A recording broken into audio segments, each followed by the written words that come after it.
Olá, meu nome é Fabiano Silva dos Santos e eu vou apresentar sobre classificação de amêndoas de cacau em imagens digitais de tábuas de corte. O trabalho teve orientação do professor César Alberto Bravo Parente e participação da professora Marta Magda Dornelles. Durante a apresentação falaremos sobre a introdução, os objetivos, justificativa, os materiais e métodos utilizados, resultados obtidos, discussões e, por último, as referências. O cacau é um produto de muita importância, principalmente na produção do chocolate, e sua produção precisa ter uma segurança de qualidade.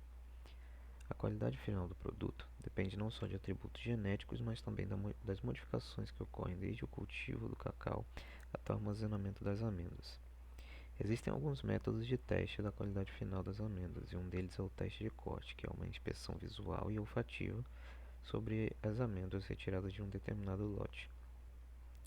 Neste teste se encontram defeitos ou não, determinando dessa maneira a qualidade das amêndoas testadas e, por consequência, a qualidade de seu lote.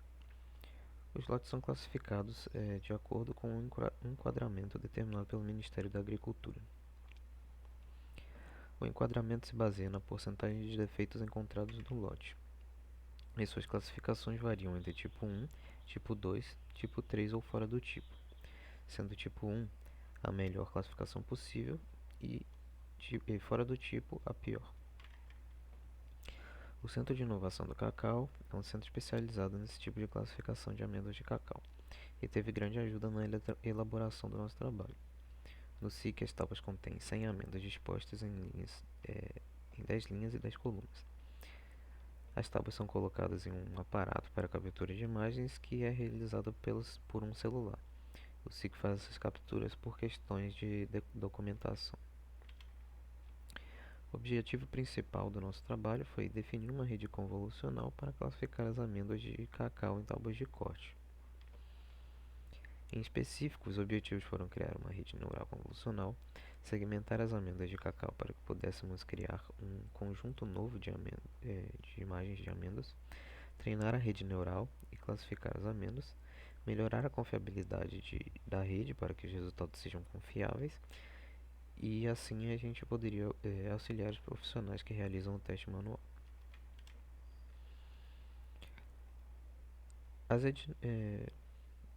Algumas das justificativas para o trabalho são a escassez de especialistas no mercado, as falhas humanas que podem ocorrer durante o processo de classificação dos lotes, a presença da subjetividade nas análises e, por fim, o tempo que o procedimento leva para ser realizado.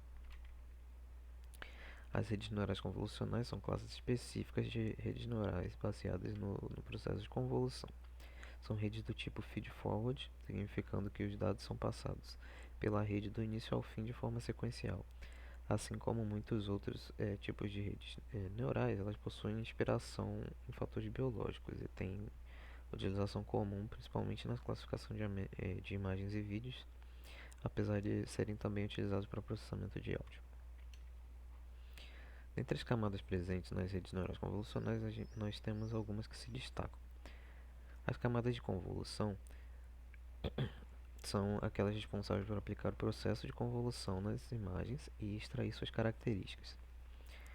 As camadas de pooling têm como objetivo reduzir a resolução das imagens obtidas sem que suas características sejam perdidas.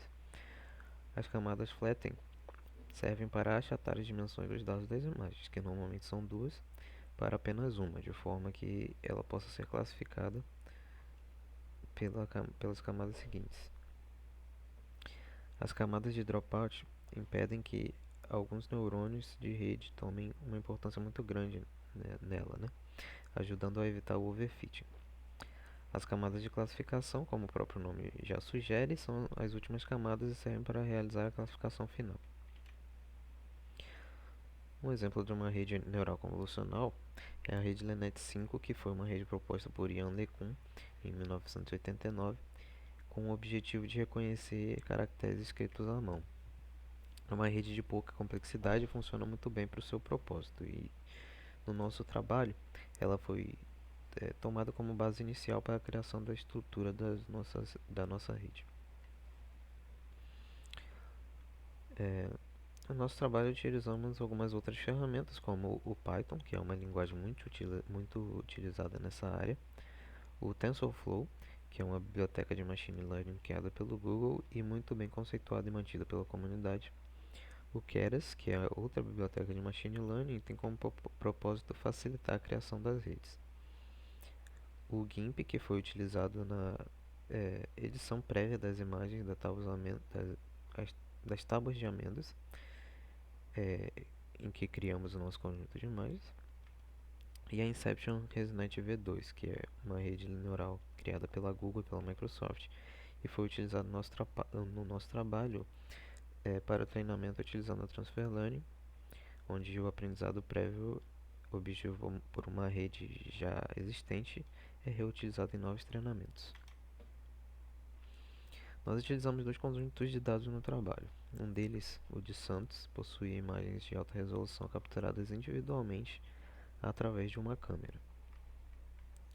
As amêndoas presentes nesse conjunto estavam divididas entre 14 classes diferentes e seu conjunto foi bastante balanceado, possuindo 100 imagens para cada classe, apesar do número de imagens não ser o ideal para redes neurais convolucionais. O segundo conjunto utilizado no trabalho foi o que criamos a partir das imagens que nos foram disponibilizadas pelo SIC. As imagens das tábuas inteiras foram obtidas através de um celular e as imagens individuais das amêndoas possuíam baixa resolução. Nesse conjunto, as amêndoas foram divididas em 12 classes e não estavam muito bem balanceadas. Algumas classes possuíam um número bom de amêndoas, como as marrons e violetas, porém outras possuíam um número muito pequeno, como as germinadas e duplas. Para a criação do conjunto de imagens, as imagens das tábuas de cacau foram devidamente tratadas. Primeiramente foi realizado um corte de 10% acima e 5% abaixo das imagens. Em seguida foi realizado um corte ao meio, para que nos passos seguintes o espaço que separa as duas metades da tábua não fosse considerado. Foi então aplicado um filtro de verde de forma a remover a tábua de corte do fundo das imagens. E por fim foi realizado o que chamamos de ROI, onde uma grade 10 por 10 foi aplicada na imagem e cada espaço da grade correspondia a uma amêndoa individualmente. O treinamento da rede foi realizado em algumas configurações diferentes, e sua estrutura inicial foi feita a partir da LeNet 5. Alguns métodos adicionais foram aplicados, como Fine Tuning, Data Augmentation, Cross Validation e o método de divisão da rede. Para o conjunto de Santos foram realizados 6 experimentos. Os 4 primeiros foram treinamentos padrão, com mudanças entre eles na estrutura, adição e modificação de parâmetros e camadas de dropout. O quinto experimento foi realizado com Transfer Learning a partir da rede Inception ResNet V2. E no sexto experimento foi aplicado o Cross Validation, utilizando uma estrutura baseada nos testes padrão. Para o conjunto de imagens do SIG foram realizados 7 experimentos, sendo os 4 primeiros novamente experimentos padrão, com modificações na estrutura, adição de parâmetros e camadas de dropout. Os experimentos 5 e 6 foram realizados aplicando o método de rede subdividida, e o sétimo experimento foi realizado novamente com Transfer Learning, utilizando a Inception ResNet V2. Para o processo de treinamento da rede, os conjuntos de dados foram divididos da seguinte maneira: 64% das imagens foram separadas para treino, 16% para validação e 20% para teste.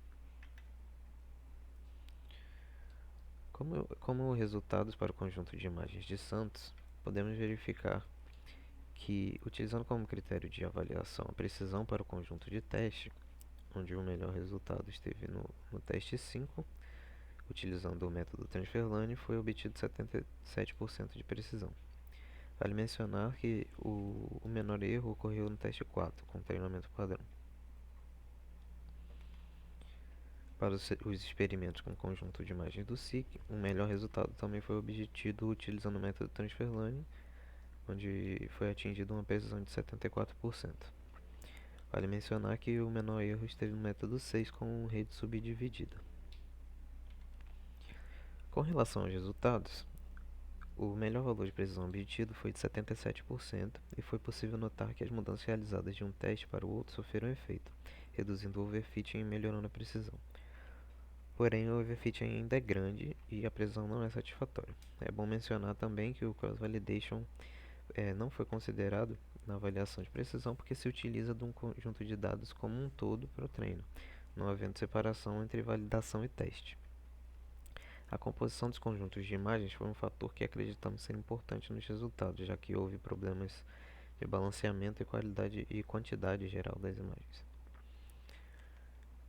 Como resultado, obtemos uma rede neural convolucional preliminar que necessita de ajustes e é possível que se obtenham melhores resultados realizando ajustes na rede.